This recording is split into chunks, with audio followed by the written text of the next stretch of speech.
İlham Əliyev Anar Məmmədxanovu niyə öldürtdü? İlham Əliyevin ən yaxın dostlarından biri olan Bakılı Oğlanlar KVN komandasının kapitanı Anar Məmmədxanov 23 aprel 2011-ci ildə qəflətən dünyasını dəyişir. Anar Məmmədxanovun ölümü çox məmmalı oldu. Onu ürək tutması adıyla sənədləşdirib dəfn etdilər. Əslində isə Anar Məmmədxanov zəhərlənərək öldürülüb. Anar huşunu Badambaş qəsəbəsi 2-ci yaşayış massivində özünə məxsus olan reklam studiyasında itirib. Reklam studiyası deputat Əlağa Hüseynovun villasının arxasında yerləşir. Halı pisləşən Məmmədxanovu studiyanın əməkdaşları təcili avtomobilə qoyaraq xəstəxanaya aparıb. Həmin an Aqil Enguliyevdə studiyada olub. Məmmədxanov xəstəxanaya çatdırılanda artıq keçinmişdi. Anar İlham Əliyevin qəzəbinin qurbanı oldu. İlham Əliyevi qəzəbləndirən isə Anar Məmmədxanovun bir məclisdə içkili halda İlham Əliyevin oğlu balaca Heydərin gerçək atasının kim olduğunu deməsi oldu.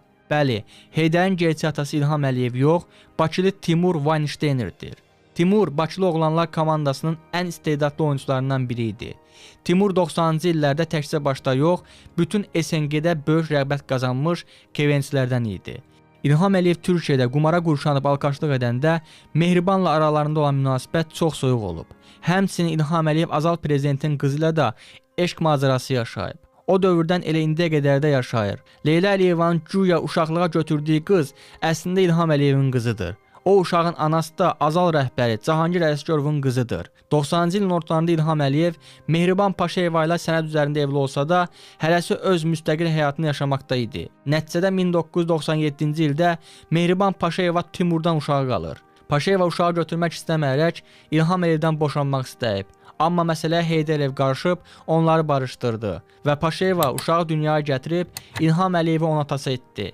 Həmin dövrdən sonra İlhamın bacısı Sevil Əliyeva Mehriban Paşayeva ilə qardaşının boşanmasını istəyib. Əliyeva və Paşayeva arasında münasibətlər kəskin pisləşdikdən sonra Sevil Əliyeva qardaşı İlham Əliyevlə münasibətləri kəsərək Londona köçüb. Sevil Əliyeva yalnız 2003-cü ilin dekabrında atasının dəfnində iştirak etmək üçün Bakıya gəlib. Sevil ilə İlham Əliyevin münasibətlərinin pis olmasını bütün Azərbaycan bilir. Bu bacı qardaş 20 ilə yaxındır ki, bir araya gəlmirlər. İlham Əliyev Londona gedəndə heç vaxt bacısı ilə görüşmür. Çünki bacısı ondan imtina edib. Səbəbi isə İlham Əliyevin diktator olması deyil. Səbəbi yuxarıda qeyd etmişəm.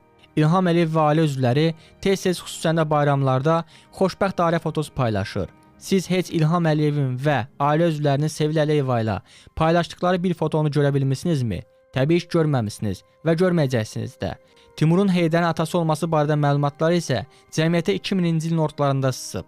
Məlumatı ilk dəfə Anar Məmmədxanovun dostu Eynullah Fəthullayev bir neçə nəfərə desə də informasiya geniş yayılmayıb. Anarın isə bu məsələdə bəxti gətirməyib. O məlumatı səsləndirdiyi ortamda Əliyevin yaxın adamı olub və məlumatı Əliyevə çatdırıb. Nəticədə Məmmədxanov 40 yaşında əbədi olaraq həyata gözlərini yumub. Bu yazdığım həqiqətlər diktator İlham Əliyevin və ailəsinin şəxsi işidir. Mən istərdim ki, heç vaxt mövzulara toxunmayım. Amma İlham Əliyev və ətrafı məni buna məcbur edir. Siz Əliyevlər sülaləsi kiminsə yataq otağına kamera qoyub çəkiliş aparıb adamları şantaj edirsiniz. Siz siyasi rəqiblərinizə qarşı şər, böhtan, qarayaxma kampaniyası aparırsınız. Mən isə sizin kimliyinizi çırpıram üzünüzə. Mən Əliyevlərə bu əxlaqsızlığı, şərəfsizliyi dayandır deməyəcəyəm. Çünki Əliyev kimi vicdanı itirmiş şəxslər bunu etməyəcək. Əliyevə səslənirəm. Əlindən gələnin 5 qatını et. Əxlaqsızlığa, şər, böhtana davam et. Mən isə sənin əsl simanı xalqa göstərməyə davam edəcəyəm. Məhəmməd Mirzəli, Made in Azərbaycan. Bəyən,